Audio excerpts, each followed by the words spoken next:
Afin de sauvegarder les différentes modifications que vous avez apportées à votre document, vous avez bien évidemment la possibilité de l'enregistrer sur votre ordinateur. Donc ici, vous voyez, j'ai déjà un tableau qui a été créé sous Excel 2010. Si je souhaite donc enregistrer ce document sur mon ordinateur, je vais tout d'abord me rendre dans le menu Fichier. Donc pour ce faire, je déplace mon curseur vers le haut à gauche et je clique ici sur Fichier comme ceci. Une fois ce menu ouvert, vous pouvez voir ici à gauche qu'il y a deux options qui s'offrent à vous, donc soit enregistrer sous. Donc si c'est la première fois que vous enregistrez votre document, sachez qu'il s'agit exactement de la même manipulation. Donc ici je vais par exemple cliquer sur enregistrer sous comme ceci. Vous avez donc maintenant une nouvelle fenêtre qui s'ouvre. Vous allez donc tout d'abord choisir dans cette fenêtre à quel emplacement vous souhaitez enregistrer ce document. Donc je vais par exemple ici me rendre sur le bureau comme ceci. Une fois dans le bureau, je vais descendre et je vais par exemple ici l'enregistrer dans le dossier document. Je double-clique ici sur document comme ceci. Donc une fois l'emplacement choisi, je vais ensuite lui attribuer un nom de fichier. Donc nom de fichier que je vais saisir dans cette partie-là. Donc je fais un clic dans ce champ-là pour sélectionner le nom actuel et je vais maintenant saisir à l'aide de mon clavier le nom que je souhaite donner à mon document. Donc par exemple ici je vais l'attribuer, donc par exemple ici tableau entreprise comme ceci. Pour finir, vous allez choisir quel type, c'est-à-dire quel format de fichier vous souhaitez donner à votre document.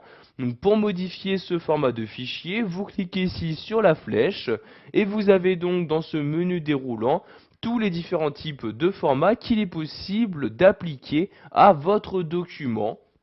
Donc sachez ici que le format par défaut est le classeur Excel. Si vous souhaitez rendre compatible votre document avec les anciennes versions d'Excel, comme par exemple Excel 2000 ou 2003, vous pouvez ici lui attribuer l'ancien format proposé par cette ancienne version de ce tableur. Vous pouvez également l'enregistrer en tant que modèle Excel, en tant que fichier PDF, etc. Donc ici je vais garder le format par défaut, donc je clique ici sur classeur Excel comme ceci. Donc une fois les différentes informations renseignées, vous pouvez cliquer ici sur enregistrer pour enregistrer votre document. Donc maintenant celui-ci a été enregistré, vous pouvez tout d'abord le voir si vous allez tout en haut de celui-ci. En effet, vous pouvez voir maintenant qu'il se nomme bien tableau entreprise. Je vais donc maintenant ici le fermer en cliquant sur la croix comme ceci. Nous allons donc maintenant le réouvrir. Donc je vais ici sur le dossier document, je double-clique donc dessus. Donc si je descends ici, vous pouvez voir que le fichier tableau entreprise apparaît bien. Il me suffit de double-cliquer dessus pour l'ouvrir. Donc vous voyez, je fais un double-clic. Et comme vous pouvez le voir, ce document a bien été ouvert. Donc je vais maintenant y apporter différentes modifications. Donc je vais par exemple ici y ajouter une colonne. Donc je clique ici sur cette cellule-ci et j'écris ici pays comme ceci. J'appuie ensuite sur la touche entrée.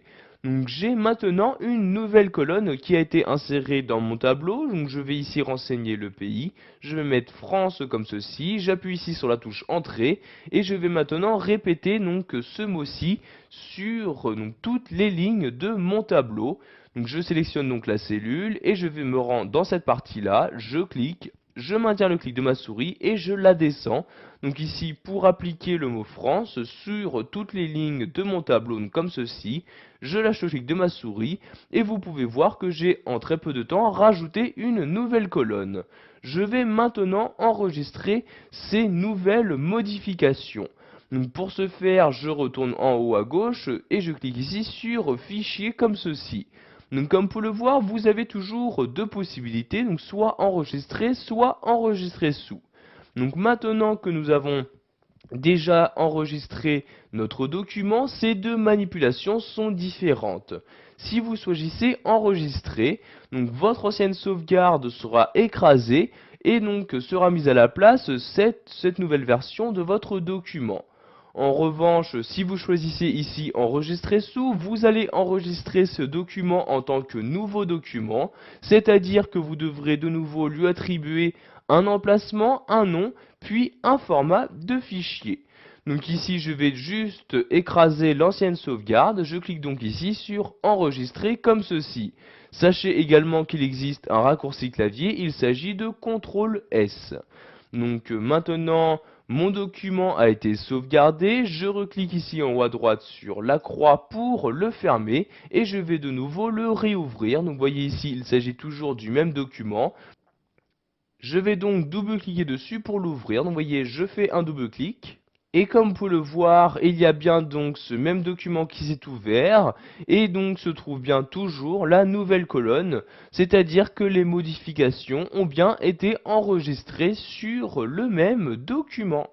Voilà, vous savez maintenant comment enregistrer votre travail fait sous Excel 2010 sur votre ordinateur.